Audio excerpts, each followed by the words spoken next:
Bismillahirrahmanirrahim. Assalamualaikum warahmatullahi wabarakatuh. Alhamdulillahillazi arsala rasulahu bil huda wa dinil haq liyuzhirahu 'ala dini kulli wa kafa billahi shahida. Asyhadu an la ilaha illallah wahdahu la syarikalah wa asyhadu anna Muhammadan abduhu wa rasuluh.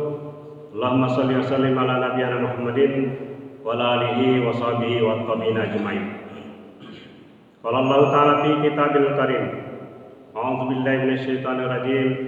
Ya ayyuhallazina amanu taqullaha haqqa tuqatih wa la tamutunna illa wa antum muslimun. Para jamaah sekalian yang kami hormati, yang kami muliakan, pada subuh ini kita sudah memasuki hari yang ke-17 bulan suci Ramadan tahun 1444 Hijriah.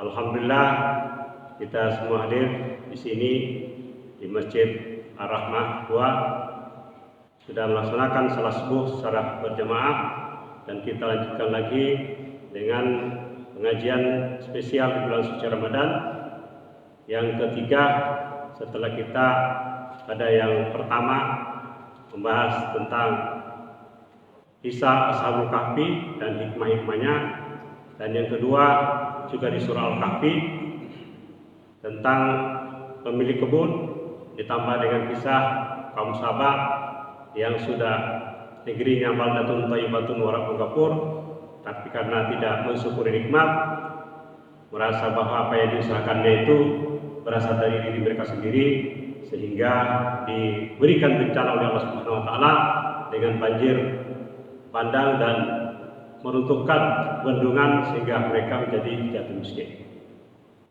Pada kesempatan ini kita masuki kisah yang ketiga di dalam surah Al-Kahfi. Jadi semuanya 4 kisah ini ada di dalam surah Al-Kahfi. Dan setiap kisah itu ada 3 kasus. Yang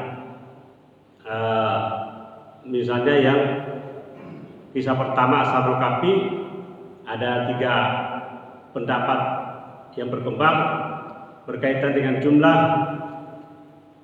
penghuni gua. Apakah 3, 5 atau 7? Semuanya ganjil tambah dengan 1 anjingnya.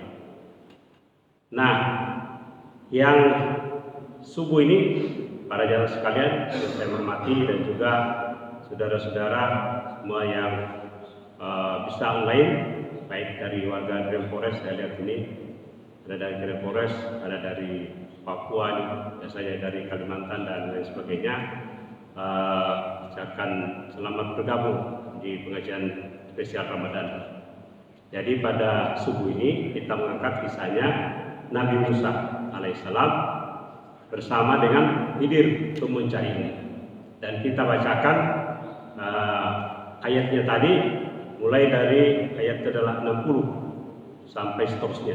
Walaupun tidak semua habis dari kisahnya, terutama hikmah-hikmahnya, nanti kita tetap sampaikan di forum ini. Nah, jadi di sini juga ada 3 case-nya yang dialami oleh Nabi Musa bersama Khidir yang dipersoalkan oleh Nabi Musa. Ya, nanti kita lihat, yang mungkin ringkasnya saya sampaikan. Yang pertama, ketika Khidir melubangi perahu atau kapal, dipersoalkan oleh Nabi Musa. Kemudian yang kedua, Khidir membunuh seorang remaja, gitu ya. Dan yang ketiga, Khidir memperbaiki rumah yang hampir roboh. Nah, semuanya ini ada hikmahnya. Nanti pada kisah yang keempat itu seorang pemimpin, ya, raja atau sultan atau presiden di bangsa sekarang, yang juga kasusnya ketiganya melakukan belusukan dari timur ke barat sampai ke tengah atau utara. Jadi kasusnya juga ada 3. Semuanya ada 3 ini kalau diurai. Jadi kalau jumlahnya 3, masing-masing 3 ada 12 case ini. Nah, baik, kita mulai di rakaat pertama tadi kita membaca mulai dari ayat ke-60-nya. Dan langsung kisahnya berkaitan dengan Nabi Musa. Walaupun saya membaca beberapa tafsir di sini, ada juga pendapat-pendapat lain yang dimaksud di sini bukan Musanya Nabi, tapi yang paling kuat tetaplah Nabi Musa. Dan juga tempatnya ada beberapa tempat, tapi saya mungkin tidak ingin membuktikan di mana tempatnya dan mana benar. Yang penting kalau sudah disiksakan dalam Al-Quran, manusia diminta untuk mencari hikmahnya dibalik dari peristiwa historis tersebut. Dan inilah yang penting bagi kita untuk kita cermati. Nah, a'udzubillahi minasyaitonirrajim. Jadi, wa isqala Musa li fatahu la abrahu hatta abluga majamal bahraini aw amdiya. Ingatlah ketika Musa berkata kepada pembantunya. Nah, dalam tafsir disebutkan pembantunya ini adalah pria bernama Yusha bin Nun, ya, salah satu dari pembesar dari Bani Israel sendiri. Nah, jadi Nabi Musa berkata ini, bahwa aku tidak akan berhenti berjalan sebelum sampai ke pertemuan dua laut, atau aku akan berjalan terus sampai bertahun-tahun. Jadi di sini ketika Nabi Musa menyampaikan dakwahnya, ada yang bertanya ini tentang menanyakan sesuatu, siapa yang paling alim. Nabi Musa mengatakan saya yang paling alim, tanpa menyandarkan kealimannya itu kepada Allah, bahwa Allah yang Maha Tahu. Sehingga dia ditegur dan disuruh pergi berguru kepada seorang hamba. Ya, inilah yang jadi perdebatan di dalam tafsir yang saya baca itu, mengatakan kenapa seorang nabi rasul berguru kepada seorang nabi. Tetapi ini adalah perintah Allah, gitu ya. Seperti juga malaikat disuruh bersujud kepada Adam. Nah, itu tidak pantas karena Adam sama-sama makhluk dengan malaikat. Tapi karena perintah Allah, ya, harus dilaksanakan. Nah, seperti ini juga supaya Nabi Musa mungkin disuruh merendah. Nah, karena dalam tafsir disebutkan memang diakuinya bahwa Khidir ini adalah seorang nabi, bukan seorang rasul. Nah, jadi tekad dia mau berjalan terus walaupun bertahun-tahun. Nah, ini mungkin kaidah bagi kita untuk mencari ilmu. Kemanapun kita cari kalau itu kebenaran, walaupun bertahun-tahun kita berjalan, menempuh perjalanan yang panjang, kita harus tempuh demi dengan ilmu yang benar. Ilmu yang benar. Karena proses mencarinya aja sudah bagian daripada pahala. Jadi seluruh energi yang dikeluarkan untuk mencari ilmu sampai kita mendapatkan tersebut, semuanya dinilai pahala oleh Allah SWT. Termasuk kita meluangkan waktu. Jadi tinggal di masjid, apalagi kita sini berada di masjid, disaksikan oleh para malaikat, bahkan para malaikat mendoakan orang-orang yang hadir dalam majelis untuk mencari ilmu yang benar.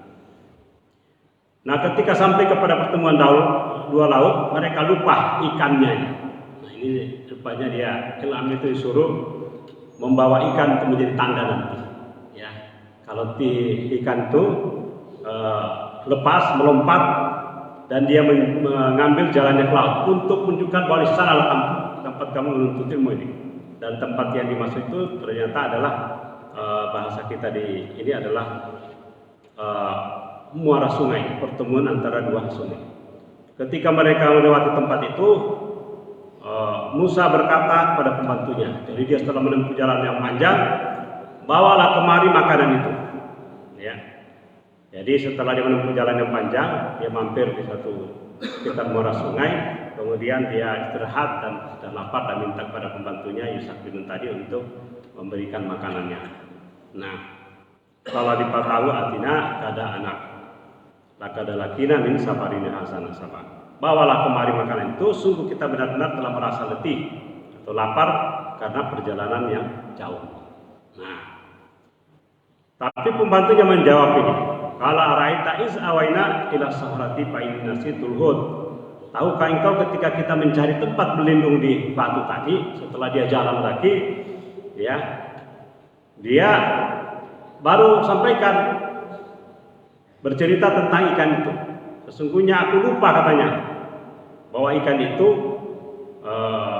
tidak ada loncat. Ikan itu lupa menyampaikan kepada Nabi Musa.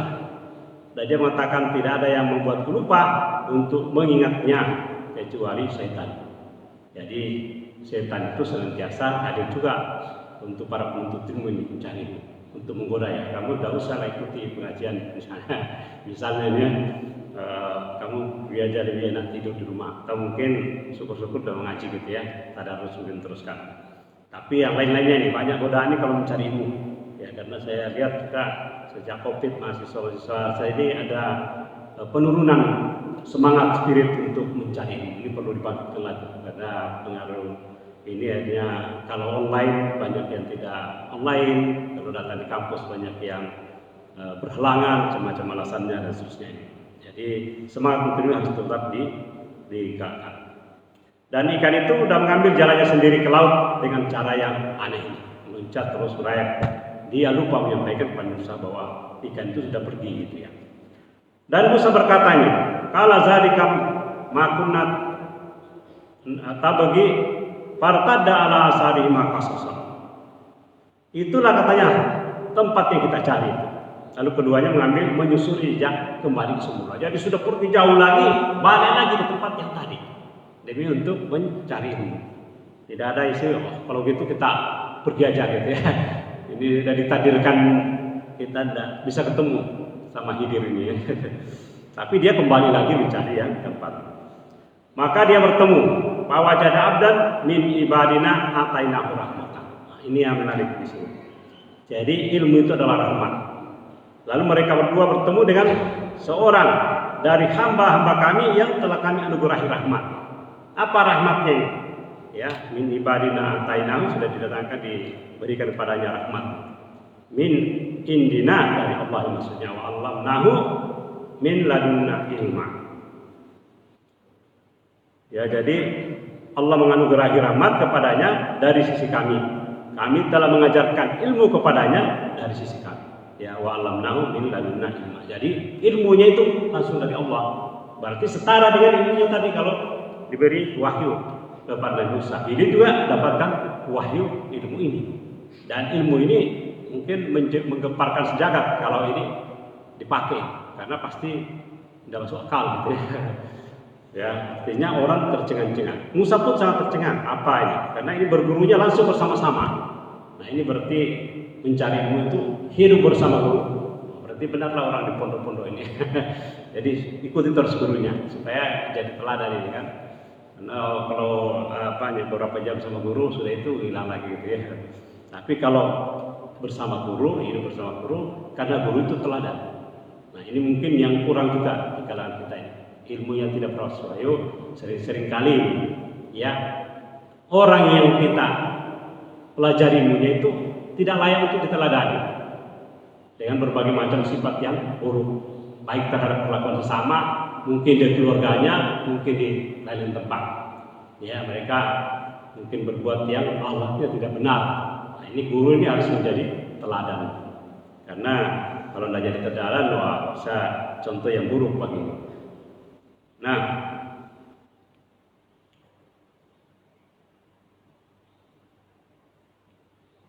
berikutnya, jadi yang di tafsir yang saya baca sudah menjelaskan bahwa para mufassir berdasarkan berbagai hadis, hamba yang dimaksud tadi, hamba Allah yang diberikan itu adalah memang Nabi Khidir alaihissalam. Ya, dan rahmat yang dimaksud adalah wahyu. Wahyu ternyata dua ini. Rahmat yang dimaksud tadi adalah wahyu dari Allah, ilmu yang diberikan berupa ilmu yang berupa wahyu, dan kenabian, status kenabian. Nah, ilmu yang dimaksud tadi berkaitan dengan sesuatu yang gaib, bukan sifatnya yang bahasa orang akademis menyebutnya itu empiris, yang bisa dijangkau oleh pikiran manusia atau bisa diriset. Tapi ini yang gaib, ini dari salah satu tafsir. Musa berkata kepadanya, ini sebuah adab juga. Qala lahu Musa ala tabiqa ala antu alimani mimma ulimta rusda. Jadi Nabi Musa berkata kepadanya, bolehkah aku mengikuti engkau? Ya, bolehkah aku mengikutimu agar engkau mengajarkan kepadaku? Ya, al-attabi'uka ala antu alimani mimma ulimta rusda. Jadi mengajarkan kepadaku ilmu yang benar dari apa yang telah diajarkan kepadamu untuk menjadi petunjuk. Jadi jelas di sini ilmu yang benar itu bisa menjadi petunjuk. Kapan ilmu itu tidak bisa menjadi petunjuk di jalan benar, itu berarti ilmu yang tidak benar. Berarti karena dari berbagai macam ilmu yang beredar ini, kita harus pastikan bahwa apakah ilmu yang kita cari itu memang membawa pada petunjuk kepada petunjuk pada jalan yang benar. Lalu Khidir menjawab, qala innaka lam tastati' ma'iya sabra. Dia menjawab, sesungguhnya engkau tidak akan sanggup bersabar bersamaku. Jadi sudah diklaim oleh Khidir bahwa Musa ini tidak sanggup bersamanya. Ya. Dan dia mengatakan, sepertinya lewat tadi bacanya, wa kaifa tasbiru ala malam tuhid bihi khubra. Bagaimana engkau sanggup bersabar atas sesuatu yang engkau belum mempunyai pengetahuan yang cukup tentangnya. Wah, mungkin inilah Nabi Musa merasa benar-benar ini guru yang cecari. Dia sudah mengatakan, kamu tidak sabar ya atas sesuatu yang belum kamu mempunyai pengetahuan tentangnya. Jadi ini mungkin menuhani hati Nabi Musa yang benar. Ini kita mencari orang yang banyak yang belum kita ketahui. Nah, tapi Musa berkomitmen sebagai niatnya tadi. Ya, Musa berkomitmen, qala satajiduni insyaallah sabiran wala aksi lakamra. Dia berkata, insyaallah engkau akan mendapatiku sebagai orang yang sabar. Ya, sabiran wala aksi lakamra. Dan aku tidak akan menentangmu dalam urusan apapun. Nah, ini memastikan Nabi Musa. Tapi apakah benar Nabi Musa komit dengan ucapannya ini? Ini dalam 3 kasus kita uji. Ya, seorang nabi diuji ya dalam 3 kasus ini. Apakah dia bersabar tidak? Jadi berarti kita sedang dapatkan hikmah lagi, kalau mencari ilmu itu harus bersabar. Jangan terlalu banyak menuntut dulu ini. Ikuti dulu sampai ujungnya baru kita tahu hikmahnya. Dan ini yang terjadi di Nabi Musa. Nah, tes pertama ini. Tapi dia ingatkan lagi. Dia ingatkan, qala fa in tabaqtani fala tas'alni an syai'in hatta ubisalaka min dzikra. Dia berkata, jika engkau mengikutiku, janganlah engkau menanyakan kepadaku tentang apapun sampai aku menerangkannya kepadamu. Jadi tunggu, jangan menyimak dulu, karena Musa ini kalau saya pelajari dalam cerita-cerita Al-Quran punya posisi tawar. Bayangkan Allah memerintahkan kepada Muhammad SAW untuk sholat 50 kali dalam sehari semalam. Turun dia ketemu Nabi Musa, waktu dia bicara, berani-berani Nabi Musa, kamu kembali lagi kepada Tuhan, pada Allah untuk menawarku. Kamu umat tidak sanggup, karena historisnya umatnya yang ngeyel itu banyak berikan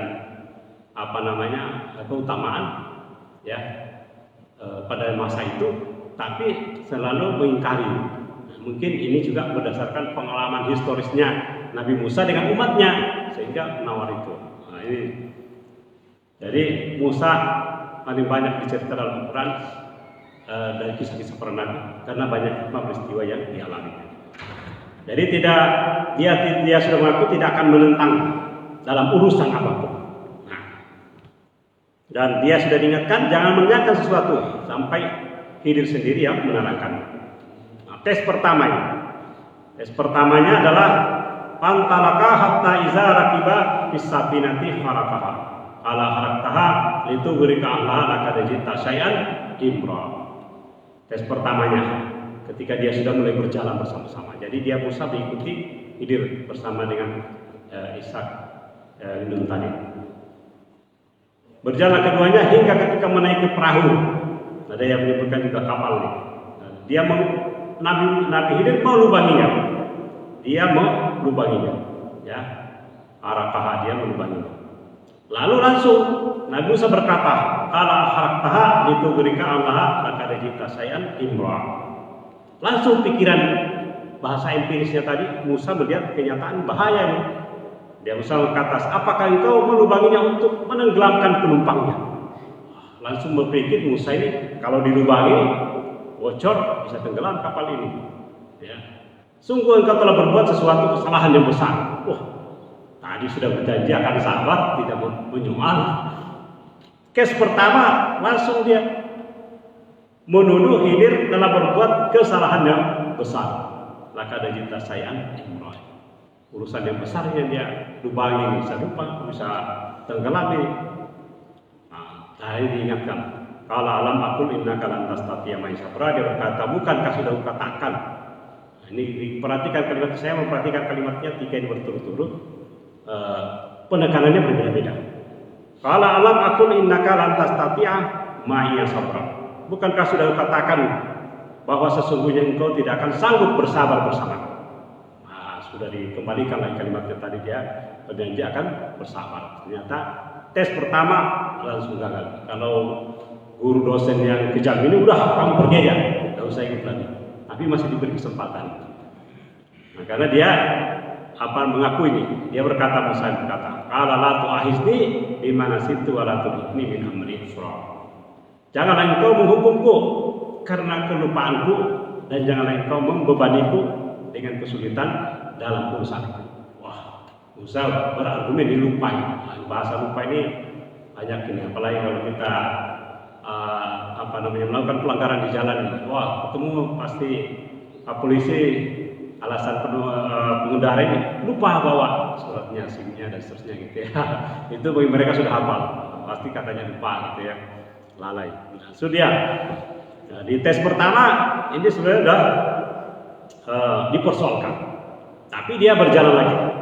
Setelah diterima baik oleh Khidir, oke lah kalau begitu, kita jalan lagi berdua. Pantalaka hatta iza laqiya gulaman takatalah. Kemudian berjalan keduanya hingga ketika berjumpa dengan seorang anak, dia membunuhnya. Khidir membunuhnya. Patah lagi nih, tadi hanya melubangi nih, masih bisa orang mungkin berenang nih, kalau tenggelam kapal atau perahu. Tapi di mana bunuh orang, dia Musa berkata ini, ya, kala akatal tanafsan zakiyatan bigairi nafsin, lakada kita saya kurang. Ini lebih dasar lagi. Musa berkata, mengapa engkau membunuh jiwa yang bersih, bukan karena dia membunuh orang lain. Menurut Musa ini bersih karena ilmunya tadi itu adalah yang gaib. Bersih ini orang ini, apalagi baru ketemu. Tanya kalau ketemu orang jangan kita berprasangka buruk dulu. Dia orang baik, kecuali dia terbukti dia berbuat jahat. Tapi Khidir membunuhnya ini. Pasti bukan karena dia membunuh orang lain. Sungguh engkau benar-benar telah melakukan sesuatu yang sangat mungkar. Wah, makin keras ini Nabi Musa ini. Ya, lakada kita sayang nukra ini, kemungkaran. Ya, nukran akhirnya, kemungkaran kata masdar dari nukra. Jadi dia langsung klaim ini kemungkaran besar yang kau buat. Nah, dikembalikan lagi kalimatnya. Qala alam aqul laka innaka lan tastati'a ma'iya sabra. Dia berkata, bukankah sudah katakan kepadamu bahwa sungguhnya engkau tidak akan mampu bersabar bersama. Diulang lagi. Nah, yang penguatan kalimat itu, qala alam aqul laka kepada kamu, innaka sesungguhnya kamu. Kalau tadi itu aqul laka saja, tidak ada innakanya. Jadi dia tegaskan lagi, kamu benar-benar bisa bersabar ini kalau sama saya. Nah, lalu Musa berkata lagi, wah, apa lagi namanya kalau ini Nabi Musa ini ngeles lagi nih. Qala in sa'altuka an syai'in ba'daha fala tusahibni kada balagta min ladunni uzra. Dia Musa berkata lagi pada dia, jika engkau bertanya kepada aku tentang sesuatu setelah ini, berjanji Musa ini buat komitmen ini. Saya tidak tahu pakai materi dah waktu dia buat ini. Kalau pakai materi repot juga ini, bisa dituntut secara hukum. Aku bertanya kepadamu tentang sesuatu setelah ini. Jangan lagi engkau memperbolehkan aku menyertaimu. Jadi Musa kalau saya persoalkan lagi, kalau ada kasus lagi, tidak usah lagi saya ikut sama kamu. Musa sendiri yang berjanji. Jangan lagi engkau memperbolehkan aku menyertaimu.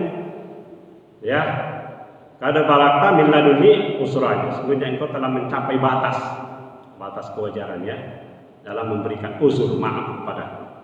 Ya, kada balakta min laduni usra. Jadi sudah cukup batasnya itu. Nah, kasus ketiga berjalan lagi. Yang kasus yang terakhir. Pantalaka, lalu keduanya berjalan lagi. Ya, hatta iza ataya ahlal qaryatin istatama Allah fa'abau ayyudayuhuma awajada fiha jidarai yuriduna kada fa'afah. Jadi mereka berjalan lagi sampailah ke suatu negeri. Mereka berdua meminta dijauh oleh penduduknya. Ini orang musafir mencari ilmu, minta dijauh. harus dilayani nih. Kalau orang pencari ilmu di wilayah kita itu harus dijamin. Kayak orang-orang yang pergi, ya ada yang mau pergi ke tanah Arab sana, kalau pencari ilmu itu orang sana itu menjamin makmur itu kalau pulang. Rata-rata alumni Timur Tengah kalau pulang itu bisa langsung menikah. Bahkan ada yang menikah di sana karena dijamin beasiswanya. Beda kalau di tanah kita ini UKT-nya mahal. Kuliah tunggangnya mahal. Tapi kalau sudah ke sana tuh salah aman-aman banyak beasiswa gitu ya. Nah, dia minta dijamu oleh penduduknya. Tapi mereka tidak mau menjamunya. Keduanya tidak mau menjamunya. Ya, tidak mau menjamu Musa dengan Khidir. Kemudian keduanya mendapati dinding rumah yang hampir roboh di negeri itu. Ya. Bahwa jadi pihak Cidaran yuridun kada faqama. Lalu dia menegakkan memperbaiki rumah itu. Nah, apa kesalahannya Musa di sini? Kesalahannya Musa apa ini? Kalau kita tidak bisa dijamu, kita mau makan apa ya? Kita sudah memperbaiki rumah, kalau begitu kita minta upah. Wah, ini ada anunya Nabi Musa juga ini. Hitungan-hitungannya ini. Ya, dia Musa berkata, jika engkau mau, niscaya engkau dapat meminta imbalan, minta upah dia. Wah, ini seorang guru, kalau guru yang benar itu tidak boleh kita minta upah semua, kecuali dikasih diri gitu ya. Apalagi masa tarif. Jadi hati-hati para umat para dai ini, ustaz-ustaz juga yang ya, termasuk para guru dosen juga ya. Jangan nawar-nawar di kalau ini dikasih ke jantung mengajarnya. Nah, ini kebaikan. Apalagi beban mengajar ini berat, karena banyak yang di mahasiswanya banyak ini, jadi kelasnya juga besar. Biasanya seperti itu. Jadi kita harus bersabar nih. Jadikan kesempatan kita mengajar manusia ini untuk berubah kebaikan menjadi orang yang baik. Saya kira pahalanya jauh lebih besar karena Allah menyediakan lebih besar. Musa berkata, jika engkau mau, niscaya engkau meminta imbalan untuk itu. Nah, bagi Khidir ini kesalahan juga. Kesalahan. Lalu dia sudah membuat sesuatu karena janji Musa tadi, kalau memang sudah ini, silakan dia dihukum ya. Jangan kau memperbolehkan aku menyertaimu lagi. Nah, benarlah. Ini sudah waktunya kita berpisah. Sehingga Nabi Khidir mengatakan, qala hadza firaku baini wa bainik. Ya. Jadi dia berkata, Khidir berkata, inilah waktunya perpisahan antara aku dan engkau. Ya. Baini wa bainika. Saunabiuka bitakwili malam tastati alaihi sabra. Seperti janjinya tadi, Nabi Musa akan diberikan apa sih sebetulnya arti makna dari perbuatannya Khidir ini. Nah, jadi dia sudah berjanji, aku akan memberitahu kepadamu makna sesuatu yang engkau tidak mampu bersabar terhadapnya. Ya, malam tastati alaihi sabra. Jadi tidak sanggup bersabar terhadap tindakannya Khidir. Nah, singkatnya dari 3 tadi. Adapun perahu itu adalah milik orang miskin, ya, amma safinatu. Nah, ini yang Musa tidak tahu. Ternyata perahu ini milik orang yang miskin. Ya, milik orang yang miskin yang bekerja di laut. Kalau kita di sini mungkin para pemilik kepeng di sungai-sungai ini ya, tidak mampu sumber penghidupannya dari situlah. Kalau dilubangi perahunya ini raja yang berkuasa ya. Mungkin bahasa kita ini bahasa preman mungkin. Berkuasa di sekitar situ, kalau lihat perahu ini bagus, dirampasnya, diambilnya. Ya. Aku bermaksud membuatnya cacat, maksudnya tadi dilubangi karena di hadapan mereka setelah dia berjalan mengikuti perahu itu di atas perahu, ada seorang raja zalim yang mengambil setiap perahu yang baik itu secara paksa. Musa tidak tahu itu ada ini ternyata. Berarti seorang guru ini lingkungan sosialnya dia paham. Mana kalangan yang berkuasa di situ, mana yang secara ekonomi kuat. Dianalisis ini berarti dari ya, udah riset sebelumnya mungkin ya. Saya tidak tahu ada proyek apa ini, siapa yang kasih dana ini. Dan ada ya, pastinya ini hikmahnya yang kita cari. Mengambil setiap perahu yang secara paksa. Adapun anak yang dibunuh, nah ini lagi ada yang dibunuh. Wa amal gulamu fakana abawahu mu'minaini fahasina ayyubi kalmatu biana wa kufra. Kedua orang tuanya. Ini lagi pengetahuan historisnya. kedua orang tuanya mukmin, dan kami khawatir kalau dia akan memaksa kedua orang tuanya untuk durhaka dan kufur. Berarti tahu ini Nabi Musa, anak ini berarti pembacaannya secara psikologi ini. Anak ini durhaka kepada orang tua. Kalau nanti dari pateni ini nanti akan membawa kepada orang tuanya, akan dibawa juga kepada kekufuran. Ya, dia sudah durhaka dan kufur. Durhaka kepada orang tua, kufur ini. Mungkin kufurnya kufur nikmat atau ingkar, atau mungkin menyembah yang lain-lain. Nah, apa kata Hidir? Kami menghendaki bahwa Tuhan Allah menggantinya dengan anak yang lain. Jadi ternyata ada ini. Berarti ini dua sisi. Dari sisi yang masa lalunya keluarga ini dia tahu, Hidir. Yang akan datang dia tahu juga bahwa nanti akan diharapkan akan ada anak yang lainnya soleh, yang lebih baik kesuciannya. Ya,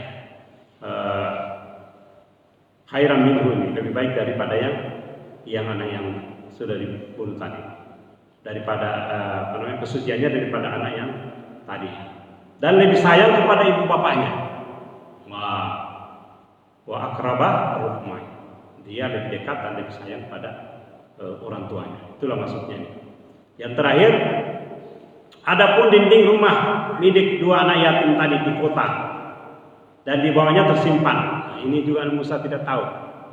Khidir tahu nih, ternyata di bawah rumah tadi itu tersimpan harta milik. Bahasa ini mungkin harta karun, harta yang disimpan di dalam ini. Karena dulu mungkin bank belum ada ya, tempat penitipan emas ini belum ada ya, pegadaian. Nah, ini lagi musim nih kalau mau lebaran, banyak orang pegadaian gitu ya. Ini tidak ada waktu itu ya, jadi disimpan di dalam bawah rumahnya itu di tanah. Nah, milik kedua orang yang milik orang yang saleh tadi. Ya, dia adalah sedangkan yang mereka adalah orang yang saleh. Maka Allah menghendaki agar keduanya mencapai usia dewasa nanti kalau dia dewasa, dan mengeluarkan simpanannya itu sebagai rahmat dari Tuhan. Ya, rahmatan min Rabbi. Jadi sudah tadi ilmu itu rahmat, harta benda tetap adalah juga rahmat dari Allah Subhanahu wa taala. Sebagai rahmat kamu, aku tidak melakukannya. Nah, inilah kuncinya dari sini. Ya. Wa ma fa'altu an amri. Inilah kata Khidir. Kesimpulannya ini, kalau orang menulis skripsi, tesis, disertasi ini udah kesimpulan. Kesimpulan intinya di sini. Jawabannya. Jadi ada 3 kasus. Jadi sesungguhnya kalau orang riset ini angkat 3 kasus sudah cukup. Tidak usah sampai 5 sampai 10 gitu ya. 3 aja karena sudah ada variasi gitu ya.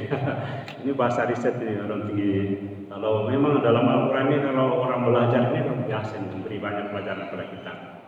Nah, apa dia katakan? Aku tidak melakukannya berdasarkan kemauan itu sendiri. Ya, wa ma fa'altu an amri. Zalika ta'wilu malam tasti alaihi sabra. Itulah makna sesuatu yang engkau tidak mampu bersabar terhadapnya. Nah, inilah hikmah-hikmah yang disampaikan oleh Khidir kepada Musa yang berkaitan dengan peristiwa-peristiwa yang dalam tadi, baik perang yang dilubangi, ternyata ada hikmahnya karena kalau tidak dilubangi akan dirampas nih oleh penguasa di sekitar sungai itu, daerah aliran sungai ini, perahu-perahu yang baik-baik. Sementara anak yang tadi diharapkan akan melahirkan lagi anak yang saleh, lebih sayang pada orang tuanya dan tidak kufur. Dan yang ketiga ini ada hikmahnya, ada harta benda yang ada di dalam ini yang diperbaiki rumah ini supaya terlindungi harta itu, dan nanti kalau sudah dewasa anak ini bisa sudah memanfaatkan.